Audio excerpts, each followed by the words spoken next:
All right. Let's dive into something pretty fascinating today. Oneness. Hmm. We're using this essay as a sort of map. Yeah. It's called Integrating Eastern and Western Perspectives. Okay. And it looks at how these two totally different worldviews approach oneness. Yeah. And to help us really unpack it all, you give us Buddha's Brain Right. by Rick Hanson, Yes. and then Principles of Neurotheology by Andrew Newberg. Okay. It's going to be a wild ride, so Yeah. buckle up. We're going to be exploring how our brains work, Yeah. how spirituality fits into it all, Right. and maybe even how the whole universe connects. That's it. It's a fascinating journey to take. It's amazing to see how these two paths, Eastern wisdom and Western science, can lead to like these surprising places where they meet. Exactly. So before we get too far, let's just define things. What do we mean by oneness? Mm. What does that even feel like? Well, think of it as a feeling of being interconnected to everything, of not being a separate self, but a part of something much, much larger. Like, you ever have those moments when you're completely absorbed in nature or music or a really deep conversation, and the boundaries between you and the world seem to just disappear? Yeah. Some people describe it as a sense of universal consciousness. Some describe it as the presence of a unifying force. Okay. Okay, I'm starting to get it. Yeah. Now, this essay, Integrating Eastern and Western Perspectives, really emphasizes how both traditions deal with this oneness idea, Yeah. but in their own way. Yeah. So let's start with the East. What does Buddha's Brain tell us about how Buddhism approaches oneness? Well, a core Buddhist concept is non-self. It's the idea that the separate, independent self we think we are is actually not real, it's an illusion. Okay. And this is where it gets interesting, the connection to oneness. Yeah. By letting go of that separate self, that illusion, we open ourselves up to experiencing a much deeper connection with, well, everything. So it's not just some abstract philosophy then. It's about actually changing how we experience ourselves and the world. Yeah. And that's where the whole neuroscience part comes in, right? Exactly. Hanson does a fantastic job of connecting these ancient Buddhist ideas to the newest neuroscience discoveries. For example, he talks about what he calls the brain's negativity bias, which is our hardwired tendency to notice negative experiences. It keeps us in this constant survival mode, always scanning for threats. And that ends up reinforcing the feeling of being separate and afraid. So we're basically wired to be disconnected. In a way, yeah. It helped our ancestors to be super aware of dangers, but these days it just creates a lot of anxiety. Yeah. But here's the great part. Hanson says we can use something called neuroplasticity, which is the brain's ability to change and adapt to overcome this negativity bias. Oh, wow. Things like mindfulness and compassion can actually rewire the brain Right. to experience more peace and connection. That makes a lot of sense. It's not just about like positive thinking. It's about physically changing the brain. Yeah. Okay, non-self suddenly makes a lot more sense. But how does the West approach all this? Well, Principles of Neurotheology looks at it from a very different angle. It focuses on how the brain creates and responds to religious or spiritual experiences. Okay. It explores how things like prayer and meditation can lead to these really profound experiences of unity and transcendence. And you know what? That sounds a lot like what the Buddhists describe, It right? really does. Yeah. So both traditions are describing these states of expanded consciousness, but one does it through ancient wisdom and the other through science. Exactly. What's fascinating is that they have different methods, but they both point toward the same underlying truth about reality and how we fit into it. That's where it starts to get really mind-blowing. Yeah. So what kinds of specific discoveries did Principles of Neurotheology make about the brain's role in those experiences? Well, one example is the research on what they call religious awe. Neurotheology suggests that certain parts of the brain light up when people feel awe, wonder, and a connection to something much bigger than themselves. It's like a neurological signature of those moments when we feel oneness. So you're saying that feeling of being humbled, like overwhelmed by the universe or moved by a painting, Right. could be linked to the same activity in the brain as religious experiences. That's what the researchers suggest. And it really makes you think, doesn't it? Are these profound experiences just in our heads?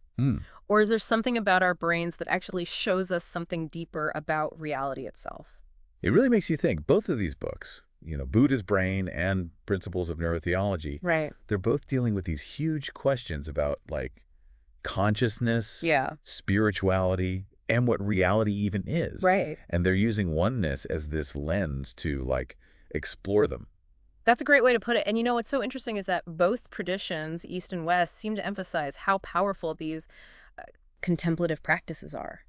You know, in Buddhism, you've got meditation and mindfulness to help us dissolve that illusion of a separate self. Yeah. And in the West, you've got things like prayer and contemplative prayer that can lead to similar experiences, you know, transcendence, connection. So even though the words and the ways of doing things are different, Yeah. the goal's the same, to move past that feeling of separation Yeah, and experience a deeper connection to something bigger. exactly. And what's really exciting is that neurotheology is starting to find scientific proof Mm. that these practices work. Yeah. Studies have shown that meditation, like regular meditation, can actually change how the brain is structured and how it works. Wow. And it leads to more activity in the areas of the brain associated with compassion and empathy and well-being. It's like science is finally catching up to what spiritual traditions have known all along. Right. But I got to be honest, I'm still wrapping my head around this idea of studying like subjective experience, like oneness. It seems so, I don't know, hard to measure. It's definitely a challenge. I mean, how do you quantify something as personal and nuanced as a feeling of like interconnectedness? Yeah. But both Hanson and Newberg, they both acknowledged the importance of using both objective and subjective data when you study these things. You can look at brain scans and physical changes, but you also have to pay attention to what people are actually experiencing and how these practices are affecting their lives. It's like we need both a microscope and a telescope to really understand oneness. Yeah. To see both those tiny brain details and then those huge experiences that it can create. That's it.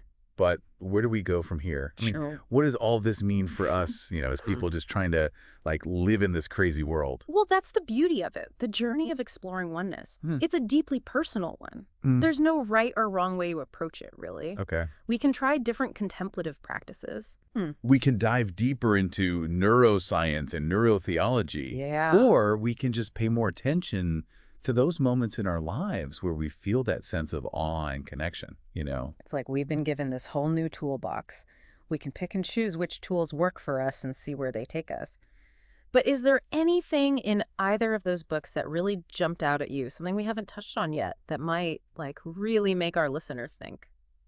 You know, there was one passage in Buddha's Brain that really struck me. Hanson was talking about where our brains come from, evolutionarily speaking, and how we're wired for survival, not necessarily happiness. He was saying that negativity bias we've been talking about, it's a product of that evolutionary history. Okay. And that it takes conscious effort to get past it. But then he says something really interesting. He suggests that maybe the experience of oneness, that feeling of being connected to something bigger than ourselves, might actually be our true nature. Like our default setting. That's been covered up by this survival-focused wiring. So it's not about achieving oneness, it's about remembering it. Like peeling away those layers of fear and separation to find something that's already there. Exactly. And that really resonated with me. It's like the pursuit of oneness isn't about adding something new. It's about taking away, letting go of those beliefs and habits that keep us feeling alone and separate. That is powerful. But if that's true, how do we get to that deeper awareness? What can we do to like take off those layers of separation and tap into that oneness that Hanson says is like our birthright? Well, that's where the real journey begins. And that's where these insights from both Eastern and Western traditions can be so helpful, you know? We can use practices like meditation and mindfulness to train our minds to be more present, to notice those thoughts and beliefs that keep us stuck. We can also work on things like compassion and gratitude, which naturally make us feel more connected. And we can just be more intentional about spending time in nature, connecting with people we love, and doing things that bring us joy and a sense of purpose. All of these things, they can help us loosen the grip of that negativity bias and awaken to that sense of oneness that might just be waiting below the surface. It's a lifelong journey for sure, but it feels worth it. Especially if that destination is this profound connection and peace. Absolutely. And the beautiful thing is we don't have to wait until we get there to experience the benefits. Every step we take toward greater awareness, compassion, and connection, it enriches our lives and the lives of those around us. Wow, it really feels like we've gone deep down the rabbit hole of oneness. And it's amazing to see these two different paths, Eastern wisdom and Western science. Right. Kind of converging on these basic truths about, us and the universe. It really shows that there are so many different ways of knowing, so many ways of looking at these big questions, like who are we? How do we fit into the universe? And maybe the real magic happens when we combine them all, Yeah. Let the ancient wisdom help us understand the science, and the other way around. Right. But as we're wrapping up this deep dive, I keep thinking about that essay, integrating Eastern and Western perspective. Yeah. And how much it stresses that we need to actually live these ideas. Yes. It's not just about thinking about them, it's about, embodying them. Absolutely. And one of the key takeaways from Buddha's brain and principles of neurotheology is that we have so much more power than we think. Our brains aren't fixed. They're constantly changing based on what we experience and the choices we make. So if we want more oneness, more connection, more peace, we can train our minds and bodies to go in that direction. That's it. You got it. It's not about waiting for some big revelation or some event. It's about actually doing something, making choices that match this understanding of ourselves and the world. Exactly. It's like we're taking action. Yeah. But the great thing is, even small changes can make a big difference. Absolutely. We can start by, doing little things every day. Yeah. Mindfulness meditation, spending time in nature. Yeah. Being grateful, being kind. Yeah. Anything that shifts our focus from ourselves to connecting with others. It's like building a muscle. A muscle of awareness, compassion, and connection. The more you use it, the stronger it gets. I love that. And like any muscle, it takes work to build it, Yes, consistency. There will be days when we fall back into old habits. Yeah, that's okay. But the important thing is to keep practicing. Yeah. To keep coming back to that idea of oneness. Keep coming back to that intention. This deep dive has been incredible. It has. We've just scratched the surface of oneness, really. But I think you've given our listeners some really valuable tools and insights. I hope so. To, keep exploring on their own. That's what it's all about, to spark that curiosity, that desire to keep learning, growing, and understanding more about ourselves and the universe. So as we always say, keep diving deep.